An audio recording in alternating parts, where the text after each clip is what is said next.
I've got another small episode for you. So this one, we are gonna go into Warsong Gulch. But first, I am turning in the demon insignia to Thrall. I got that in the last episode where we went into Ragefire Chasm. We defeated the demons within, and I turned in the item for some rewards. Now, one of the rewards is Horde tokens. Finally, I find some.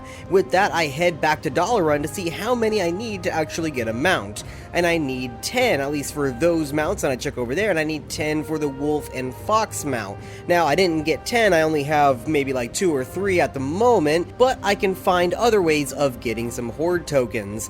Now then, speaking of tokens, last episode you saw a sneak peek into my mighty fortress. Right now I am gathering up all of the treasure that I've accumulated, from gold coins to jewels and other little trinkets that are labeled as treasure, so I can go deposit them into the coffer in my base, because the more wealth you accumulate, the stronger the purge will be when the time comes to actually trigger it and see how well my fortress does. But we are going to be saving that for later. I'm just depositing all of the goodies right now. Now the siege jewels, or I don't know actually how you pronounce that, again it's in German, those are labeled as treasure, but they're not actually treasure. Right there you can see the wealth I've accumulated. It would be a threat level of 4. I get it higher later on, but the jewels that I was mentioning just now, you actually turn them into a guy at the crossroads in order to get more Horde tokens. I find that out later on, so you're not going to see it right now.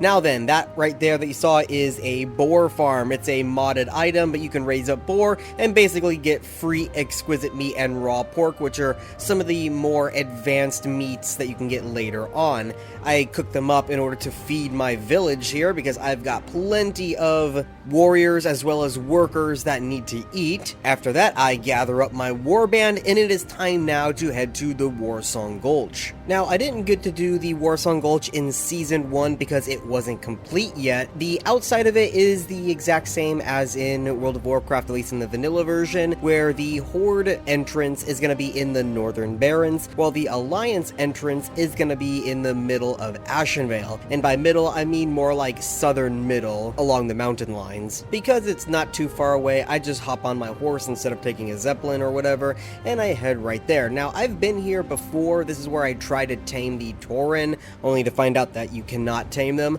Right outside are some vendors. Now, to pay the vendors, you have to have heartstones. Heartstones can either be a decorative item that you could place down, or they are considered currency in this server for whatever reason. You can get red ones and you can get blue ones, depending on your faction or whatever faction you defeat. You are able to get both as either faction, so it doesn't matter too much, but you'll get them here in Warsong Gulch. That's basically the PvP currency. Now, when you first walk into the actual Warsong Gulch, rather than just the camp outside, you will find some more vendors. That's kind of like the spawning area, and as you turn the corner, you will find the actual building. This is a one-for-one import. The entire building is one model, rather than a replicated one like you will find in other places.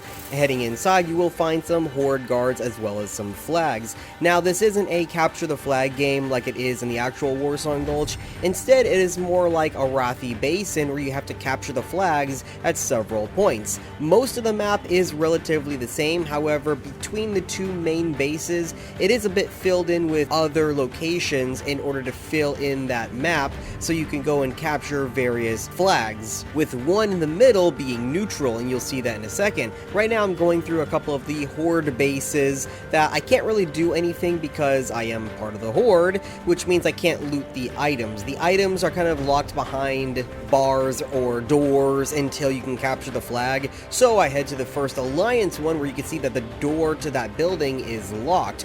Once I capture the flag, it will open up for me to loot the chest inside of it. So I wait there. Now, it does take quite a long time to capture a flag, so I'm kind of speeding it up here. I'm going to skip most of those, that way you don't have to sit around and watch the flags go up and down. But once I capture, I head on inside. There's some decorative items that you can take. Most of it is kind of just roleplay-y, but there is at least 1 or 2 chests per base that you can loot with some decent gear or loot, sometimes usually just coins or potions, decorative items, and you'll see right there is the bridge that has the neutral flag, so you can capture that no matter what faction you are. Now, I have not played on the Brigand faction before, so I don't know how it would work if you are the 3rd faction. Probably the exact same, but with their flag instead. They don't exactly have a spawn in here, so I guess that's gonna have to be up for experimentation later on.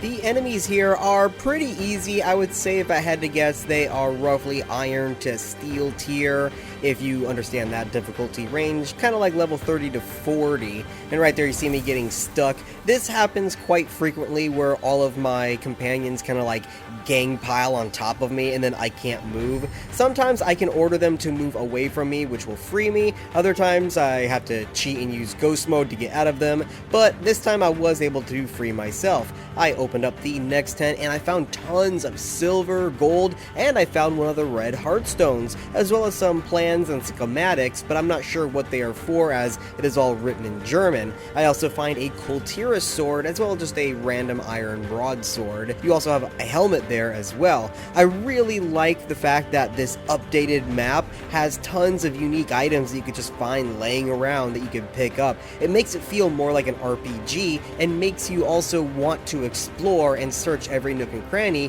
for anything that you can find. Now, I am wrapping up doing the smaller camps that are in the middle of the map, and I am approaching the larger Night Elf base at the top of the hill. Right there is the last flag to capture before I head on to the main base. The main base, just like the Warsong one, is going to be the exact same building, only there are some differences that you'll see in a second here. First off, with the Horde, their spawn is off to the side away from the building. Now, if you've played World of Warcraft in the Warsong Gulch before, you know the tunnel that you can go through and you can take a left that will lead up and around to the top of the building. Well, in the Alliance camp, and you'll see that in a second here, when you go up through the tunnel and you go into that kind of like outside walkway to head up top, there is a separated road off to the side. That is actually the Alliance spawning point. And just so, as you go on top of the building, you'll find an extra platform that has all of their vendors as well. And you can talk to them and purchase things because the vendors are not faction locked. Though I did get ahead of myself, as right now is when you're going to see me take that turn, and you'll see the green portal that shows that it is the Alliance spawning point right there.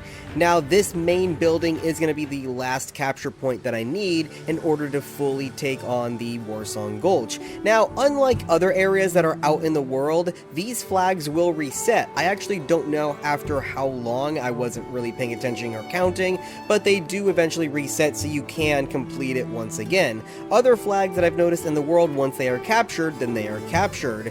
That's more supposed to be for PvP purposes against other players. This here can be both PvP and PvE. But now it was time to jump down and complete the Warsong Gulch by defeating these last few enemies and capturing the flag. Now, of course, I did jump pretty far, which almost killed me, and I was actually kind of surprised it didn't. Some of my guys came down with me and took on the Night Elves for me while I pulled back and had a potion. Once I healed up a little bit, I took out the rest of them and I went over to capture the flag. So there you have it. I've now defeated Warsong Gulch for the Horde, and that's gonna be the end of this video. I do go back to the vendors at some point to see what else they have. Apparently the vendors do change up what they offer frequently, so you can see that there. I didn't have enough of the Heartstones in order to purchase anything, but it's fine. It didn't seem like they had anything I really wanted anyway. And until then, I will see you in the next episode where I go and I take on Ashenvale. So I'll see you next time.